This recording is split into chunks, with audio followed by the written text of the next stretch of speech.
Hey everybody, what's up? It's David Ariev here for an excellent tutorial for Mograph.com using Cinema 4D and Octane Render.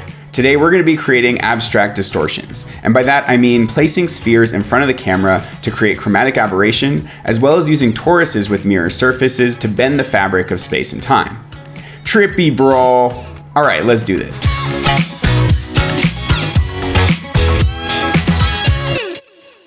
So here's some different examples of some looks we're going to be creating today. Some of these are reminiscent of imagery from Interstellar with this warping of space and star maps in the background, and others have a more swirly magic feel going on. So hopefully you're seeing the wide range of looks we can get with this technique, because to me this feels more like a robotic digital eyeball than the previous examples, which felt more magical or ethereal. I'd also like to give a quick shout out to Beeple, who doesn't need much of an introduction, but I was working with him on some concert visuals recently, and several of the project files he passed to me had these techniques going on. So this is partly where I learned how to do some of this stuff. Now, the other person I'd like to give a shout out to is my buddy Mitch Myers, who released this planet pack a couple years ago, and inside there's a project file called Gargantua that looks like a black hole from Interstellar. And so this was a really good base for me to expand upon and try a bunch of different variations. So thanks to both of these dudes, you guys are awesome. So to kick this off, I've got this old scene that I made using the Kitbash 3D Industrial Pack, and I'm just going to use this to demo a very simple initial concept. So if I take a sphere and drop this underneath my camera holding down Shift, I can then reset the PSR and come over here to the coordinate and push it back on the Z until we can see our sphere. And let's come over to Object here and up the segments. And now I'm just going to drop in a new specular material, and I'll take this material and drop it on the sphere. And now if I jump into this material and go to our index here and drop this down close to 1, we'll start distorting the scene through the sphere. Then once we go into this dispersion tab, we can up this dispersion coefficient by just a little bit, and we'll start to get chromatic aberration, especially around the outside of the sphere. Now we can also bake this down by hitting C, and then play with squishing the sphere down on the Z-axis until it's more of a disk. So if we come to a side angle here, I'll just duplicate this so we can move around. This is what we're doing. We're making more of a lens shape by squishing this down. So I'll come back to my camera here, and now we could also scale this up and out a little bit so that we're not seeing the edges of the sphere. And at this point we could go back to our dispersion coefficient and boost this even more. And now we're really going to see some colors start to bleed into the edges. The other option here is that we could actually scale this outwards, so it's more of this kind of a shape that we're looking through.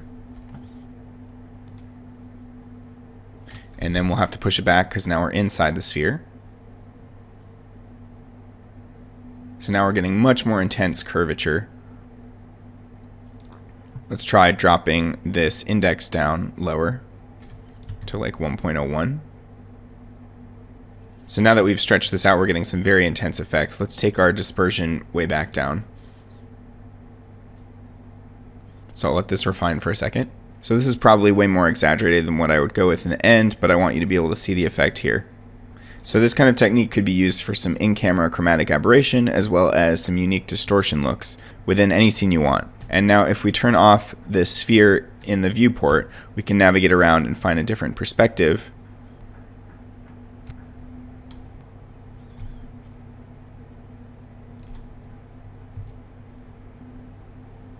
Let's try a little bit less extreme by squishing the sphere back down a bit. And then bringing it closer to camera. And let's squish it down even more. And then take the index up.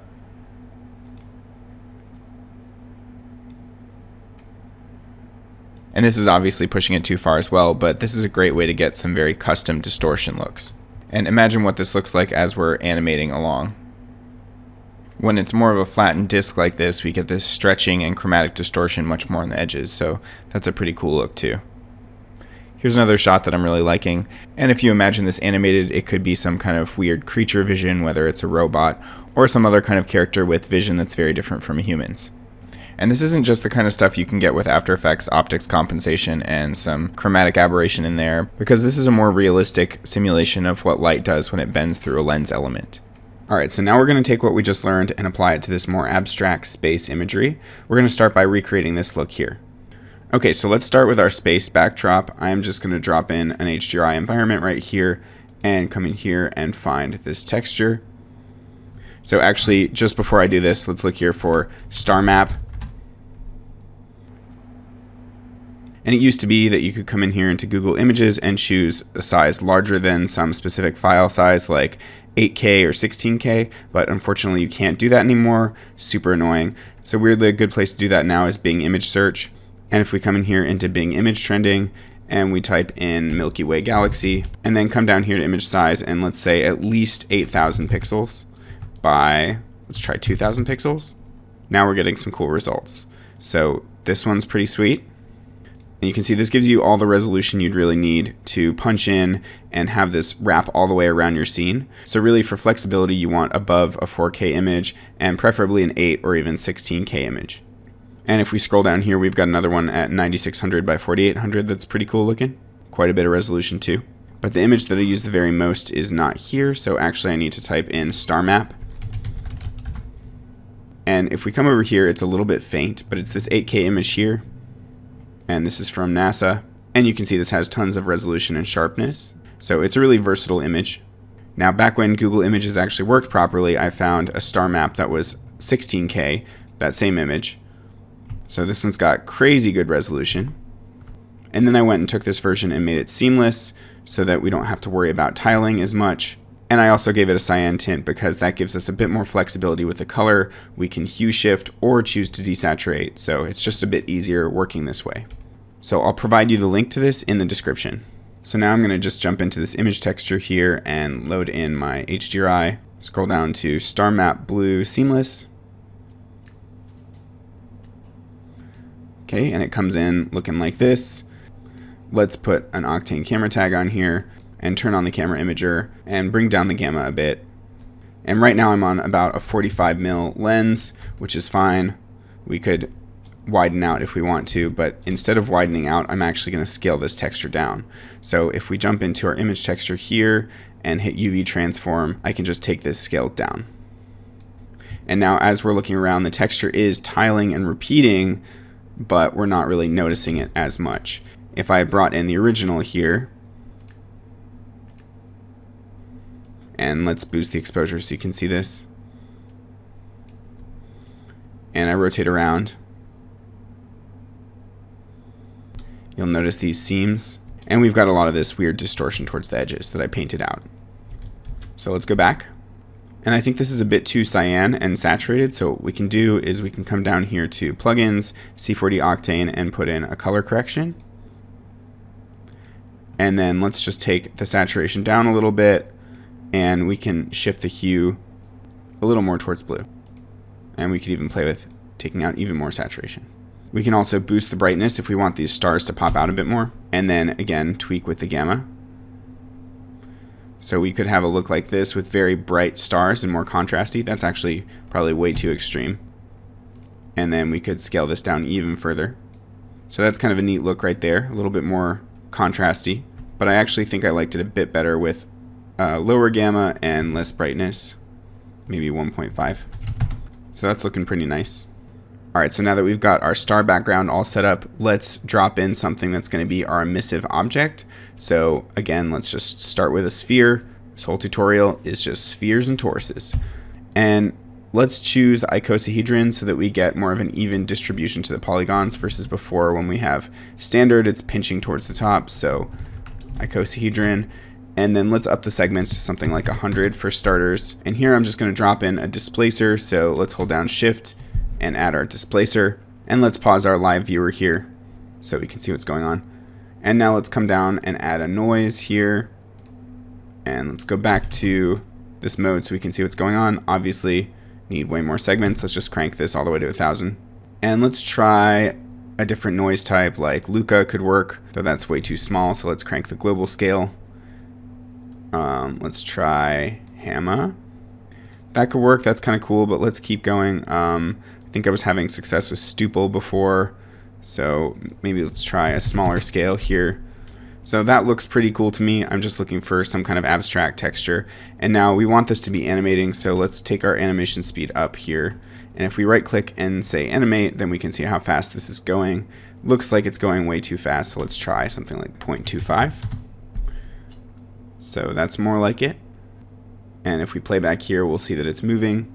The viewport's pretty slow because we've got so many segments, but that's all right. Now let's unpause our render and let's drop in a black body emission material. So just regular Octane diffuse material, drop it onto the sphere, and then let's come into our node editor here, and we don't need any diffuse, so let's turn that down to black, and come to emission and drop in a black body emission. Now let's add some post effects so we can actually see some kind of glow going on. Let's add a bit of bloom here. And let's bring up the cutoff a little bit. And this is actually too intense probably on the bloom. Let's try surface brightness. So that gives us a bit more bloom, and then we can reduce this overall amount. Okay, so how do we make this more interesting? Right now we've just got a white blob, and that's no good.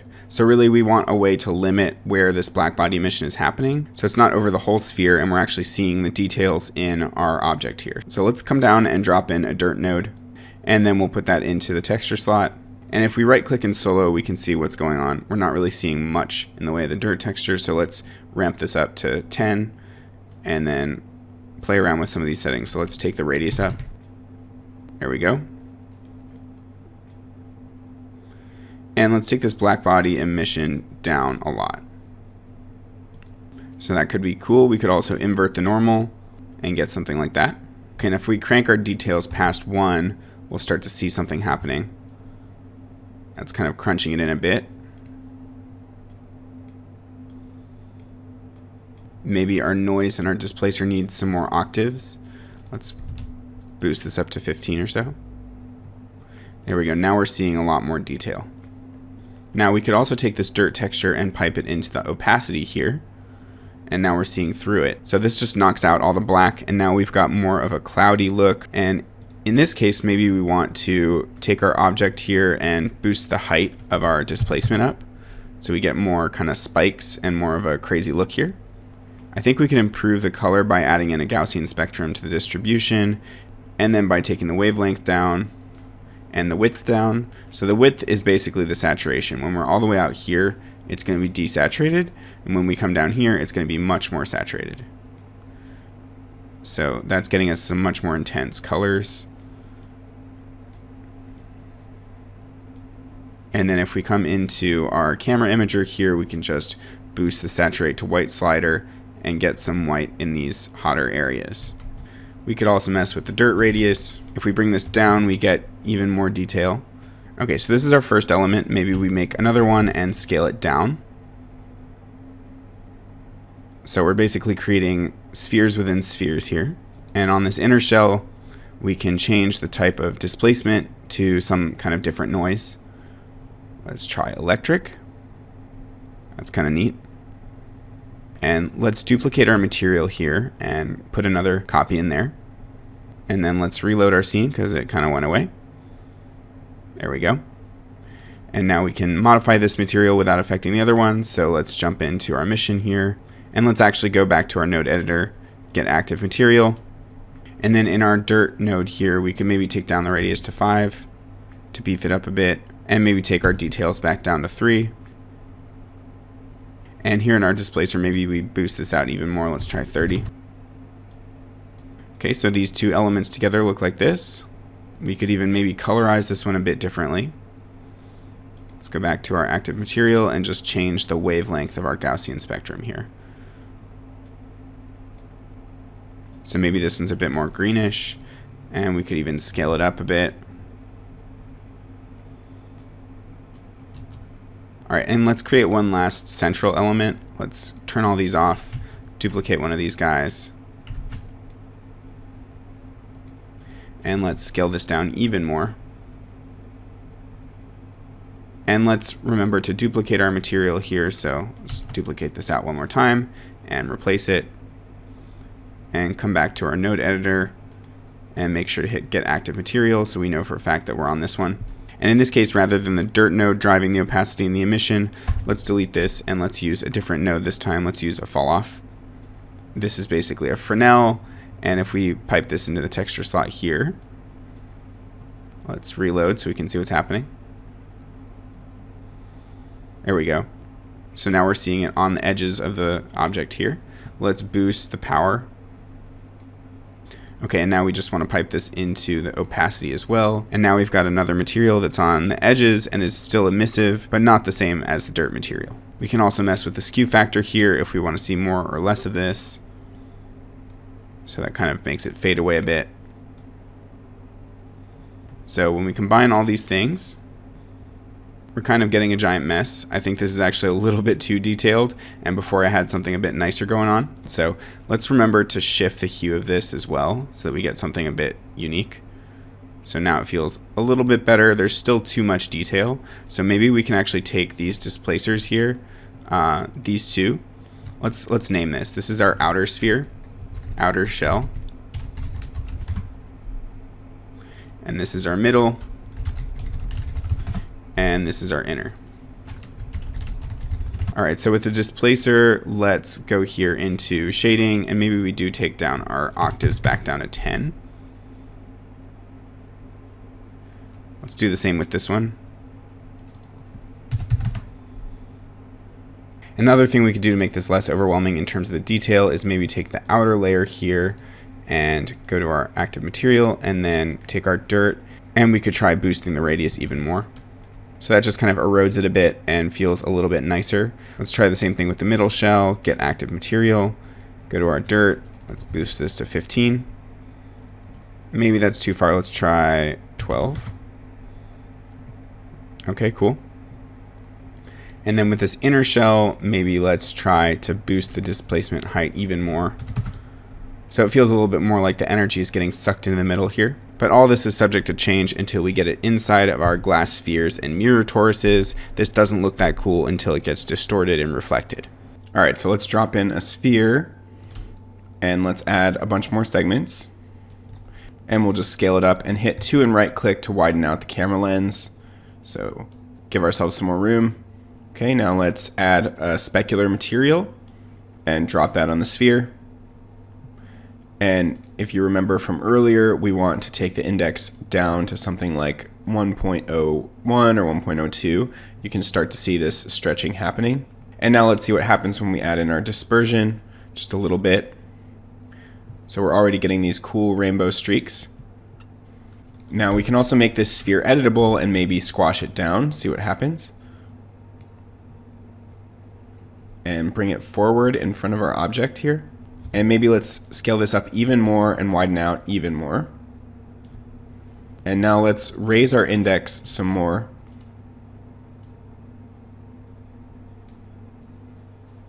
So now we're getting some cool folding of space. And you can see the weird properties that happen when we start squashing and stretching the sphere. Right now we've got this kind of effect going on. We can bring this thing closer to the camera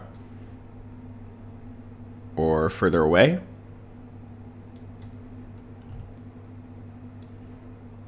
So we get different effects by doing that. You can see with a higher index we get swirls around the outside here. So I'm kind of digging that vibe right there. Now again with the dispersion, let's add a bit more so we get even more intense rainbow streaks. And we could probably boost our background. That's too much. So something like that is bringing this out a bit more. Okay, so this is our first lens element, and now let's drop in a Torus object. And let's set this to Z+, and bring this out front. Expand this a bit, and then we'll add in a bunch more ring segments so it smooths out. And let's drop in a glossy material. Let's take the diffuse down to black, and then our index all the way down to 1. So we've got a perfect mirror reflection, and then we'll drop this on the Torus and scale up our Torus here. And now you should see we're getting these interesting distortions and rings in space. Now let's just duplicate this Torus and scoot it back. And maybe let's scale it down here. and bring it in front of our lens element. So now we're getting some cool secondary rings. And let's group these shells here so that we can play with scaling this up and down. And we'll just call this Displacers. Let's try one more lens element here. Let's pull this in front. And maybe we'll stretch this one out rather than flattening it. And now we're getting some pretty crazy looking stuff. Let's widen out our lens again. And then we can go into our camera imager here. I'd like to change the color and add in a custom LUT. Let's try out Vision X here in the Osiris pack. It's a little bit too flat. Let's try Vision 6. So that's just saturating things a bit more and separating the colors. Maybe let's try Vision 4. So that's kind of neat, maybe at half strength. I'm going to try raising the gamma to just get a bit more detail. And then maybe we'll add in some highlight compression so we reel in those highlights towards the center a bit more. And again, this is just a process of experimentation. We get vastly different looks depending on the lens elements we use and these Toruses. We can also fly the camera in closer or further to get very different looks. Now I feel like this one is a little bit offset and feels a little asymmetric, which I'm not liking as much. So let's go into this inner shell and just change the height of this displacer, maybe down to 20, and see what happens. If we blow it way out of proportion like this, we get something pretty cool too. And we could try a different noise type. This is feeling a little bit more symmetrical to me, so I like that. Let's see what happens if we change this color here, get active material, and we can mess around with the wavelength. And instead of a Gaussian spectrum, we could also just pipe in an actual RGB spectrum here. And this gives us a bit more color to play with. We could go for something like a deep purple, a little bit less saturated, or maybe a magenta. But I think I'm digging this look here. Let's take down the saturation a bit more so that we're getting a bit more white in here towards the brightest areas. Now we could also play with the overall color balance here with the white point. So if we wanted to take it away from cyan overall, we could dial in a bit of cyan. And if we go too far, this is going to turn really red, so we don't really want that, but just a little bit. And then we can also jump in here and mess with the background color. So tweak the hue or add a bit more saturation. Though I was kind of happier before. We could add in more contrast here and then raise the brightness again. But again, I think I was liking it better before. Maybe let's just try a bit more brightness. And I think the issue is that we've widened out so much that we're not really seeing individual stars because we're at this 10mm lens, which is a little bit too extreme. So maybe we could actually zoom in quite a bit until we're at something a little more reasonable, like 40. And then let's just back the camera off.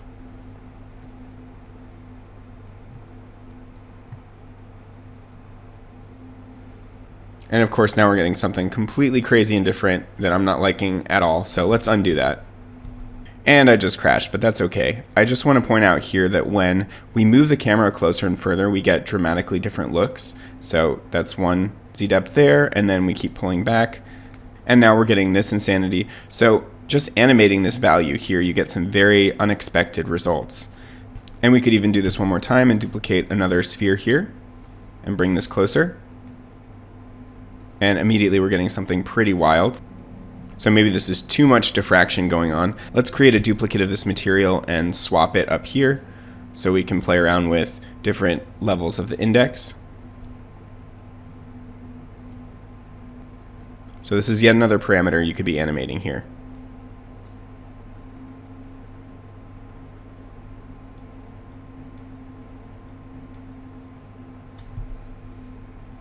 And let's take the dispersion down. And this sphere, maybe we could flatten a bit more.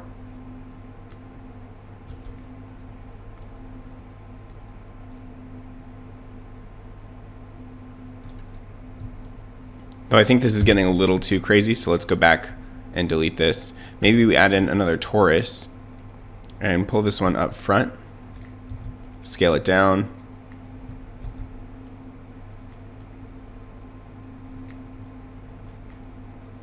and just kind of close this in.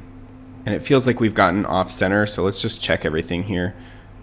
Our camera just needs to be recentered here. So if you right click, these two arrows will go back to 0. And now we're getting a much more pleasing composition. Now, nothing says that these Toruses have to be mirror Toruses either. You could try adding in this chromatic material here as well.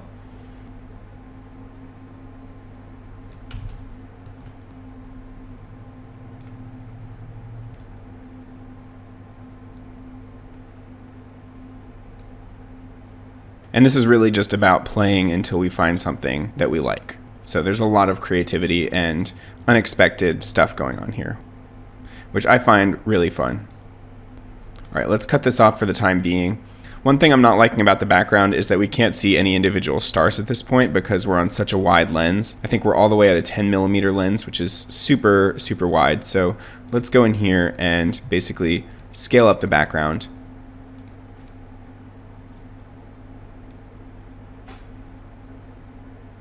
Let's push this even further. You don't want to go too far because these central elements are kind of punching in on the background. And even though it's a 16K image, it's punching in so much that we're seeing pixelation. So let's bring this back down. And let's group this whole scene real quick.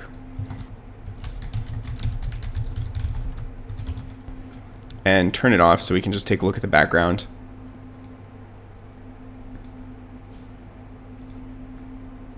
Scale it up a bit more. And I think we can get away with a bit more brightness.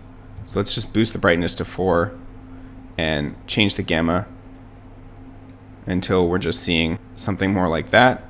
And maybe we can actually unlock this aspect ratio and stretch it out a bit. That looks a bit nicer to me. Let's turn this back on. And I think that's helping quite a bit. Let's go back to our camera imager here and see if we can add in a bit more contrast or play with this LUT. So I think I like it when the LUT is cranked all the way.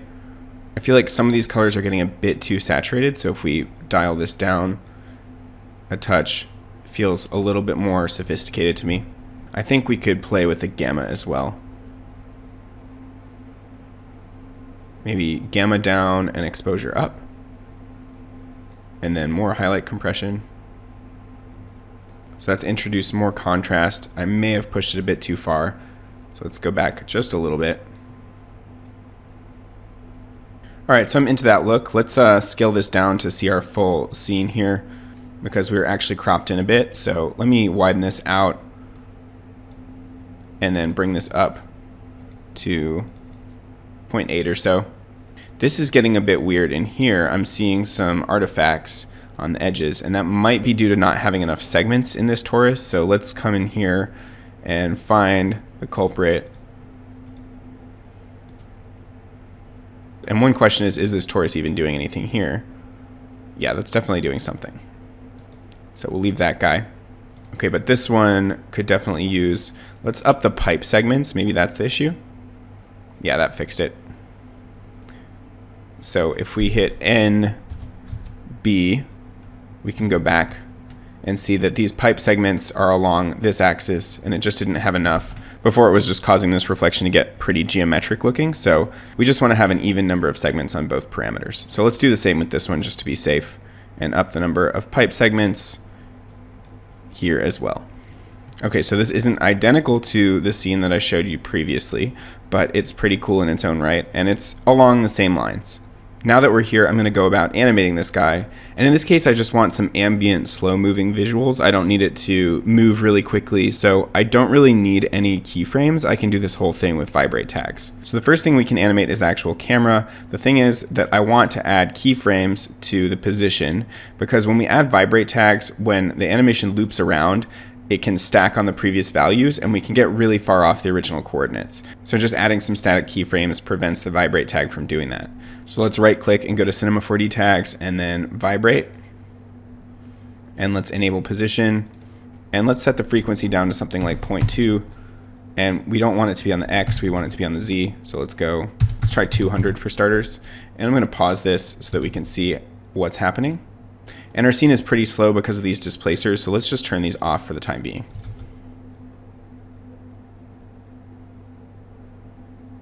So So even that might be a bit too fast. Let's go down to 0.1.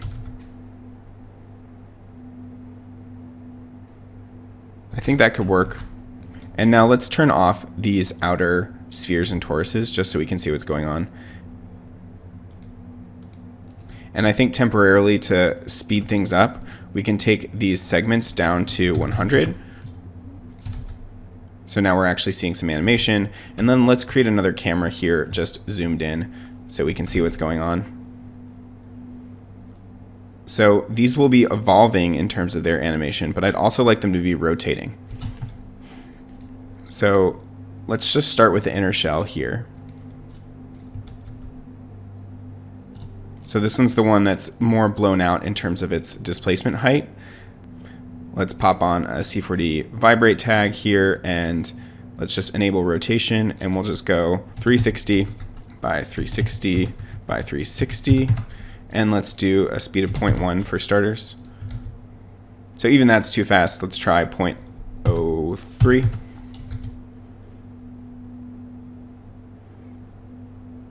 I think that works pretty well. Let's go to our next shell here, middle shell. And we can turn off the inner one since we're not even seeing that anymore. Cool, let's just duplicate this vibrate tag and change the seed. And again with these, let's go to our coordinates and lock down the rotation values.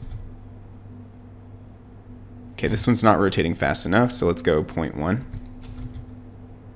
Too fast. 0.05.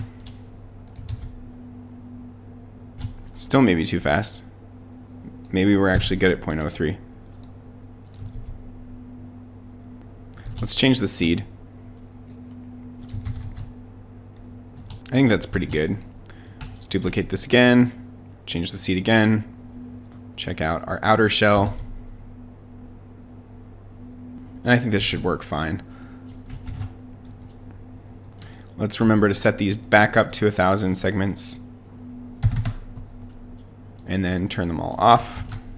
Let's turn these guys back on. We don't need this Taurus anymore because we decided not to use it.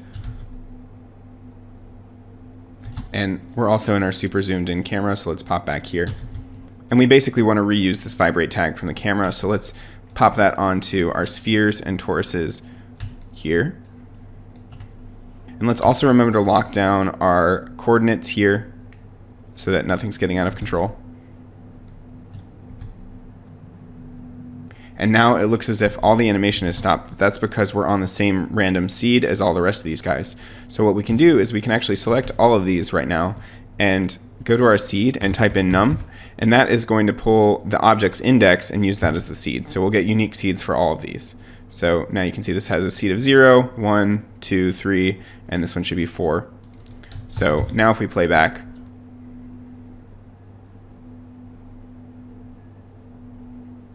well, that's not going to be good. So let's take the value of this down to something like, let's try 100.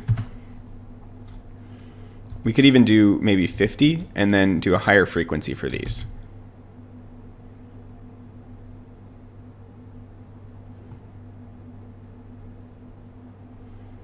And I think this is actually too much for the camera as well. So let's go back to 100 and see how that does.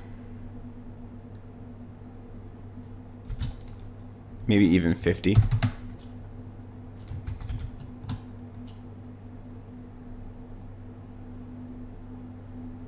It's hard to predict exactly how this is going to look. It still feels a bit fast to me. So I'm just going to try 0.1 for all of these instead. This feels like it's going to be a lot smoother. So let's start rendering this again. And that's pretty interesting. Without any of the inner displacers, this is what we're getting. And so we can just kind of pop to different frames and check out what various slices of our animation is going to look like. So at certain times we get more of these chromatic rings than others. And this should be cool. Maybe we actually do see what it looks like when we go to a much larger value on our camera.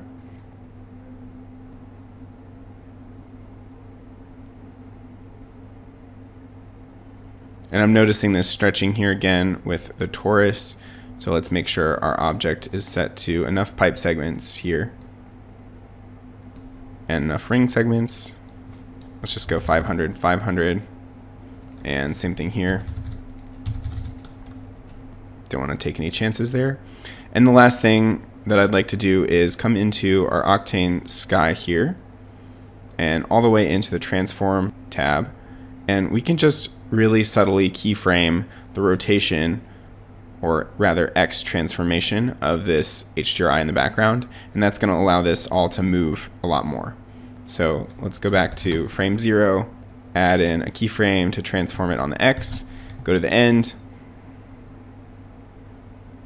and let's just pull this across. And there you can see the background moving. So we want to do this just a little bit.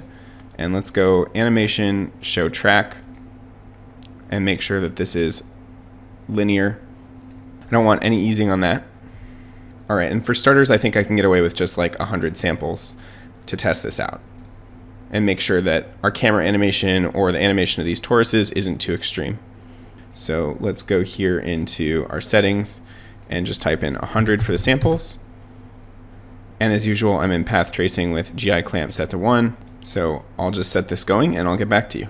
All right, so I've let this render for about 11 minutes, but there are already some things I'd like to change. I feel like it's very cool to see these stars warping so much, but I also think they're a bit distracting and could be toned down in terms of the brightness. And I feel like the rotation is a bit too fast and distracting the middle here. I'm also not liking this hard ring that we're getting here in the center, and I think that's from the torus and the sphere elements clipping together. So I think we could separate those out a bit more. I also feel like later in the animation these streaks get a bit more obvious. So I'd like to play around with the start position of the camera so that we can see those streaks from the very beginning. If we actually jump out of the camera here, we can take a look at our scene, and this is what everything looks like. We've got all these elements in front of our displacer objects. And if I turn off this torus here, you can see these elements here are intersecting. So let's separate these out a bit more. Maybe move this one a bit back. And we need to remove the keyframes and then add them again. And so let's then move this one a bit closer. And same thing here, if I hold down Control and Shift and paint downwards, then I can lose all those keyframes at once and then put them back by just painting downwards. And maybe we move this torus a bit more in the middle here so it's less likely to intersect, and then same thing again. Now let's turn off these displacers so we can see how much these elements are moving.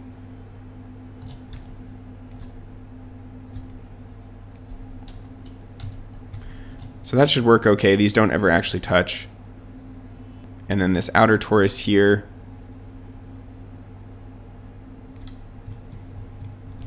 is intersecting a bit with this inner one, but I don't know if that's the issue. Let's go back to our main camera and see. And we need to back off this camera here because we're inside our objects. So let's go right about here. All right, let's see what this looks like. And let's turn these guys back on. And of course, now we've got something completely different. So let's scale up this torus here.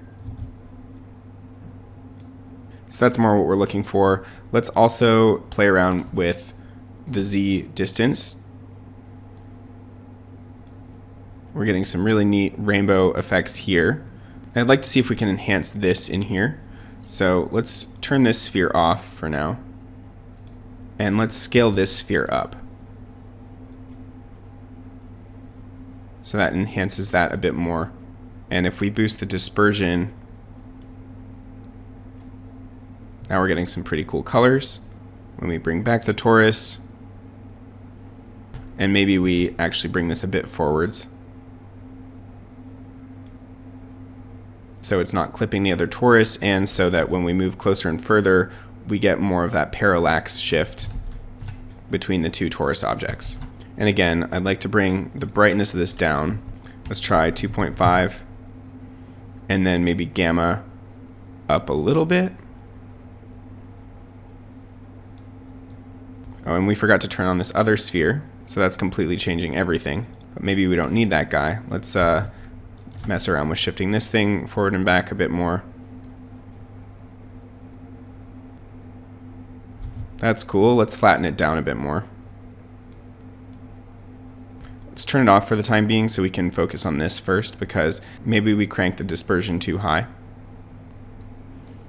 This is another thing you can animate if you want to, is actually the width of the torus to create some other stretching and distortion. Alright, this is pretty cool here. Let's turn our other sphere on, which kind of punches everything in.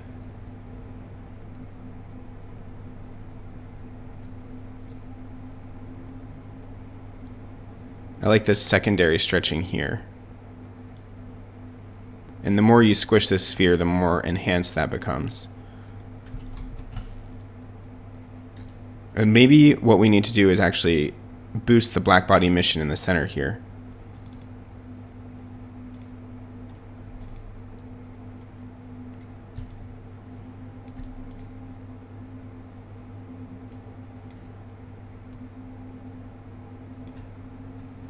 You can see that starts to bring out the rings a lot more, though it's looking very noisy because we're still at just 100 samples. So let's boost this so we can see what this is going to look like.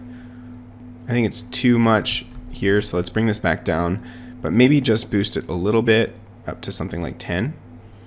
We could also play with scaling some of these. Let's try scaling the outer shell. And then maybe bringing this back down so it's a bit more subtle. And then this displacer could also come up in terms of the size. So let's see what happens there. Maybe back down to 1000. And then let's experiment with this middle shell here and bring the brightness of this up. And scale this one up.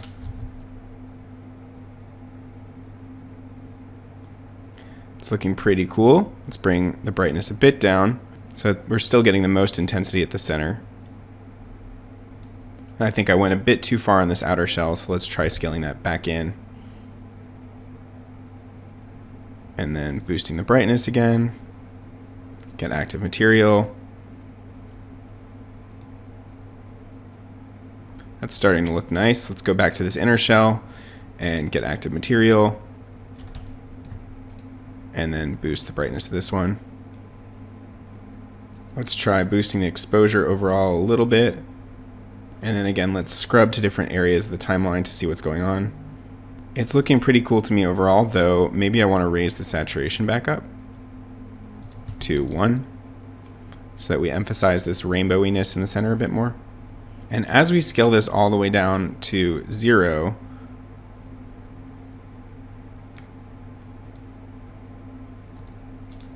now we've just got a flat disk, but this is actually stretching things out even more and really enhancing this chromatic aberration going on. We can also maybe downplay these outer streaks by using some vignetting. And then the final thing I wanted to do was actually reduce the speed of this rotation. So let's go animation, show track, and we could just take this and cut it in half by bringing this keyframe up, or even less than half maybe, somewhere around there. All right, I'm gonna set this to about 300 samples and fire this off again. Alright, so this is how this one's looking. It's got some cool elements going on, but this feels a bit too slow to me, and I don't like that you can really clearly see this central element. I want it to be a little bit more mysterious. So after a bit of experimentation, I was able to get here, which is closer to the original look that I showed you guys. So let me dive in and show you how I got here. Okay, so first off, I actually do want to bring back that rotation of the background. I took it way too far down, so let's go animation, show track, and then we can just take this downwards here. And I actually want to remove my vibrate tag from the camera because I found that distracting. And with this disk here, we've flattened it all the way down, so I can't really bring it back. So I'm just going to delete this and then duplicate this previous disk here and bring it forward. Now the main thing I want to change is this outer shell here. I'm going to hide these disks for the time being. And I'm just going to crank up this displacement to something like 100. And then I'll scale this up even more. Now with these disks and Toruses back on, you can see we're getting more of that starburst type look, but it's a bit too extreme. So what we can do is we can go to this texture here and come into our node editor, get active material, and then come into our dirt node here, and I'm going to crank this up to something like 35. So that kind of thins it out a bit and makes it less overwhelming to look at. Now before I forget, I need to delete the keyframes on this foreground sphere and then replace them so that it doesn't jump back to its original position. Now let's also see if we can get something a bit more interesting with this central element here. Let's crank up the displacer on this one too. Let's try 100. And let's remove these so we can see what's going on. And even remove the outer shell and the middle shell. Maybe something like that. Well, that might be a little bit too intense. Maybe 100 was actually pretty good. And with the middle shell, maybe we boost this up as well to 100. And just kind of scale it up. And without the outer shell, this is how we're looking. We're getting this cool starburst here. And the outer shell is just filling it out. But it's nice to have multiple elements because each of these is going to rotate independently. And you could even change the speeds of these if you wanted to. Alright, so each time I attempt this, I get a completely different look. But that's kind of the fun of it, is that every time you experiment, you get something slightly different. So I'm going to go render this out, and then I'll get back to you. Okay, so this is definitely looking cool, but I'm not getting enough rotation from this outer shell, or even maybe the middle shell, so I'm going to crank these values up a bit and re-render. So let's just try 0.1 on all three of these and see what happens. Cool, so here's the final render. I love this rainbow craziness we're getting on this one. The only thing I'm maybe not super happy with is this inner shell here, which I think could use a bit of refinement, but that's okay. I'm going to move on. I think you guys get the idea. So here on out, I'm just going to break down some of these scenes for you because it's all the same techniques that I've already gone through, but just minor differences in the type of objects we're using, in the color, and other various material settings. So we're going to break down this shot here. So just to remind you, this shot looks like this.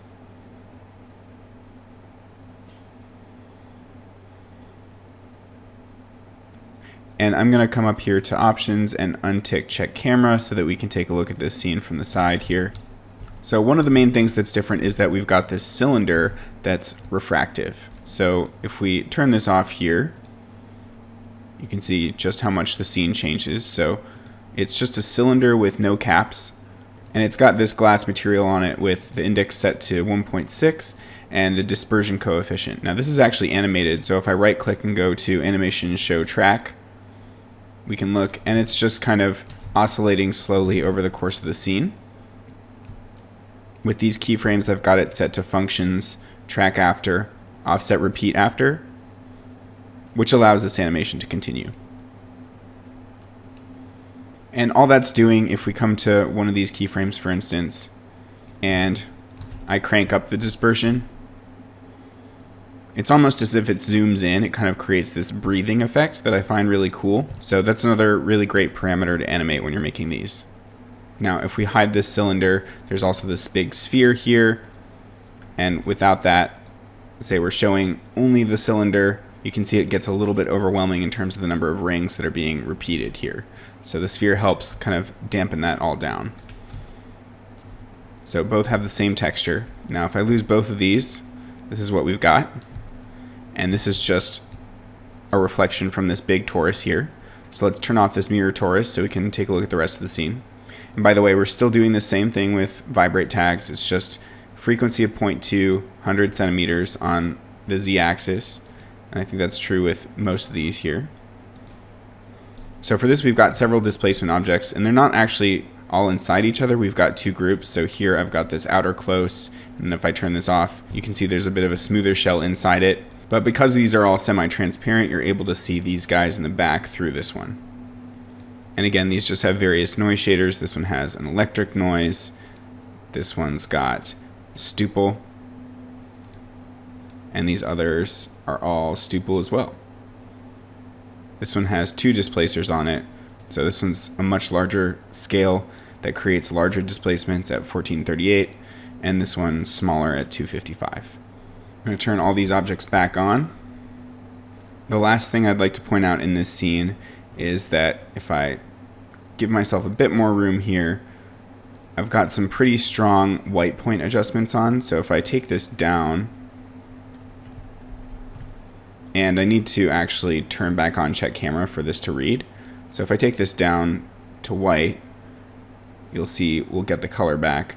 And this is actually really pretty in its own right. And if I bring back the saturation, I don't like it as much when it gets super saturated, but there's something really nice about this. It could maybe use a bit more exposure and a bit less gamma to give it a bit more contrast, but that's a pretty cool look too. But when I was initially doing the scene, I wanted a very monochromatic look. So I just kind of cranked this white point all the way in this direction, because if you remember, we get the color opposite of whatever we choose here. So if I chose something more like purple, we would end up with green. So I'm actually tempted to re-render with this new color, and I think I'll go ahead and do that.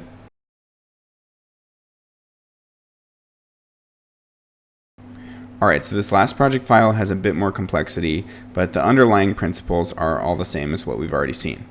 Let's just start from one element and gradually build the scene back up. So let me turn off all these others here. And I'll bring the sky back, which I've keyframed in the X direction here over the course of the shot. And now let's start with these blue streaks, which is a new element that we haven't taken a look at yet. So if I jump into this material here, let me hit Get Active Material and scooch this over so we can see it a bit better. It's just a black body emission with a blue RGB spectrum in there, which is causing it to emit light.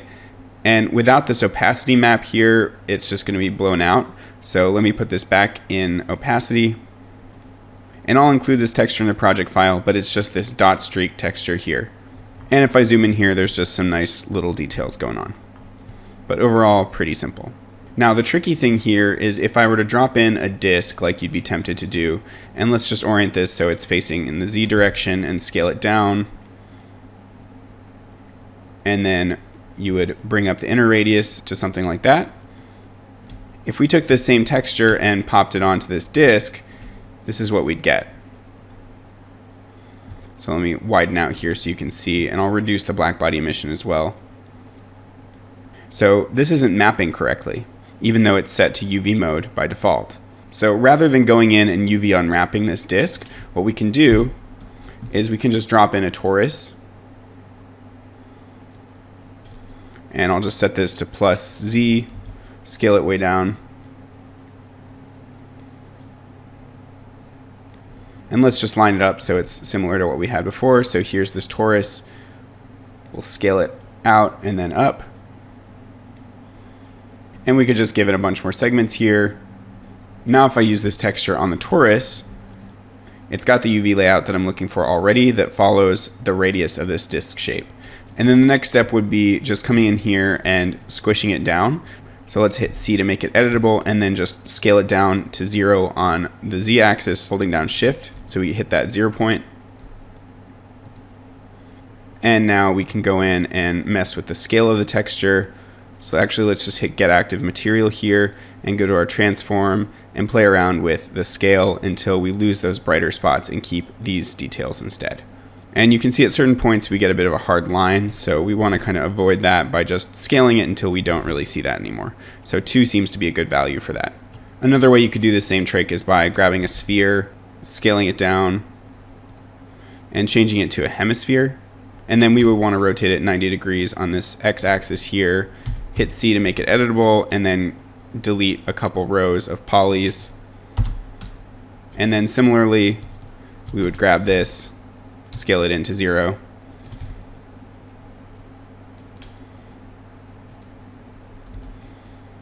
And then we could take these edge loops here and scale them in. And then put it in a subdivision surface. So in this way we'd get just a single strip of polys versus the Torus, which is actually 2 strips of polys. Not that it really makes a difference. So I'm just going to go with the Torus. And I've just reverted my scene here because something got out of whack with the camera, as well as the vibrate tag that was missing off of this. So if we look at the vibrate tag right now, it's clearly not rotating in the right axis, but no matter what axis I select, it goes out of whack. And this is another good example of why we put in this keyframe, because now when we go back to 0 here, it returns back to its original position. Whereas if I didn't do this and I deleted these static keyframes and I set some kind of value on here, it never returns to its default position even if we delete the vibrate tag. So that can be a pretty annoying issue though. Really we just have to reset it here. So that's why I drop in these static keyframes. So let's just lose this vibrate tag for a second and see what's going on. Now if I rotate on any of these axes, it's not the effect we're looking for. So let's reset all this here. and we want 90 degrees on this axis. What we can do is we can freeze this rotation, and now on this heading axis, we're getting radial rotation. So that's what we're looking for. So let's re-add our keyframes, drop a vibrate tag back on here, enable rotation, 0.2, and let's do 300 on this heading. So now we're going to see this rotate radially. And it's going to be subtle, but we'll notice it with these little streaks that they're moving around the circumference. Okay, so next we've got an emissive torus here. So pretty simple. This one's just moving a little bit on the Z position. And then we've got an inner mirror torus here. So same deal, just moving a little bit on Z. And now we've got some glass inner and outer hemispheres. So if I jump out of the camera, this is what these are looking like. And if I look into the dispersion, it's not keyframed. The index is really, really low. And these guys aren't even moving. So that's the scene so far. Now I've also got these Grebel rings. So let's turn everything else off and take a look at these. So here's the inner one and here's the outer one. Let's come back a bit so we can actually see the outer one. There we go. So this is the same technique as I showed you before, making a torus and flattening it down. If we look at the material here, let's hit get active material. I'm actually using one of Beeple's renders here. If we edit this, you can see this is the render, and it's just for color. This is actually a technique that I picked up from him when he shared some project files with me on a project we were working on together. But obviously you can use any photo or render you want. This one just has a nice rainbowy set of colors here. So if I transform this around, you can see that it's repeating in here. And it's just set to the default UV projection like before. If we were to get rid of this opacity here and drop down the emission, you can see this is how it's mapping. If we transformed it down, it's mapping radially versus if we selected box. This would be preserving more of the image, which is not exactly what we want. So that's why I've got it set to UV. And then this is the opacity texture that's doing most of the work. So again, it's just another Beeple texture. This one's the Super Grebe texture, which I've used a bunch of times before. And it's just transformed down and stretched out a bit. Let's get rid of this spare node here. And here I'm just multiplying it with a noise. So this noise is very stretched out as well. If I squash it down even more, you can see it's cutting lines through this image. So if I solo this, you should be able to see more what's going on. So it's just a stretched out Perlin noise that's breaking this up a little bit more. These Grebel rings are given a bit more love with the keyframing. So if I turn this to local axis, you should be able to see there are just these quick keyframes going on. And if I come into my F curve, this is what the keyframes are looking like. So to get that effect, I'm just taking all these keyframes here and pulling them out on the left side. So if I hold down Control and Shift, I can grab just one side of the Bezier handle and also constrain the axis. So if I pull this out far enough, then we get this much more poppy animation that starts fast and then eases. So this kind of animation is definitely helping that digital eye robotic feel going on. Similar thing with the camera, though it's not quite as harsh. We could pull all these out and then we would get a similar effect with the camera, which is maybe even better. It's a little bit more robotic, and I dig that in this instance. All right, so let's bring back some of these elements that we've already seen and the blue streaks, and let's fire this render back off. Now, next are these inner and outer glass toruses. If I untick check camera and zoom out here, let's look at this inner glass torus. So that's just in here, and if we scrub, you can see all these elements are interpenetrating, which is fine. In this case, that actually creates a really interesting aperture that sometimes appears and disappears. And again, a very low index, and this is the same dispersion coefficient. And then our outer glass torus here is a much bigger one. And the keyframes on here aren't really doing anything. It's more actually the vibrate tag. I think these are just a holdover from a previous project. So you can see as these things kind of intersect in different ways, we highlight certain elements over others. So a lot of it's very random and unpredictable, but it creates a really cool result. And then the final thing going on is I've got a couple lights back here. So you can see them over here. They're really long strips. And that's what's creating these rainbow edges here. And these also have a vibrate tag on them. The null is controlling these two. And this vibrate tag is just rotating on the banking so that these guys kind of spin around. And that causes the lights to kind of play across the surface as we go through the animation. And the last thing that's slightly unique about this scene is that I've got a slight roughness texture going on that's grunging up this glass. So it's just this image. No real reason in particular to choose this over any other image. And that's dialed way down, and it's just creating a slight grunge on the surface of this glass. If this were dialed up, it would be grunging up the whole scene way too much. Alright, that's it for this scene. You can download it and mess around with it to your heart's content.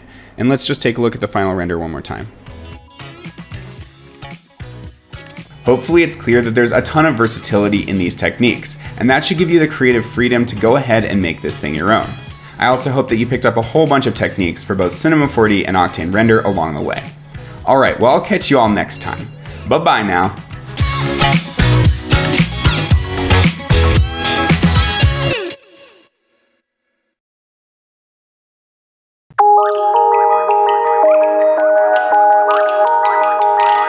I'm going to start this whole thing off with 3 bold words.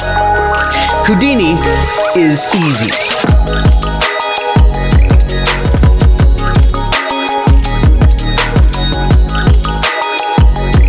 I am here to tell you that you are in the right place.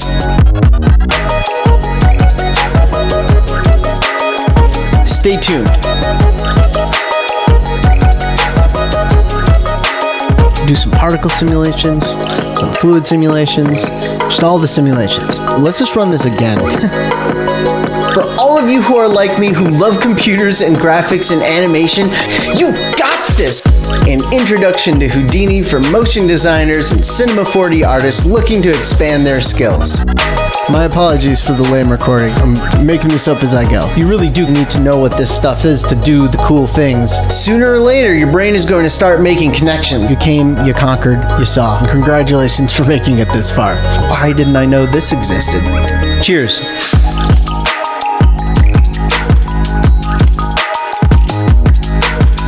I'm proud of you, and I'm a little bit emotional now, I'm not gonna lie. Stop being afraid of Houdini! Without further ado, let's let the learning begin.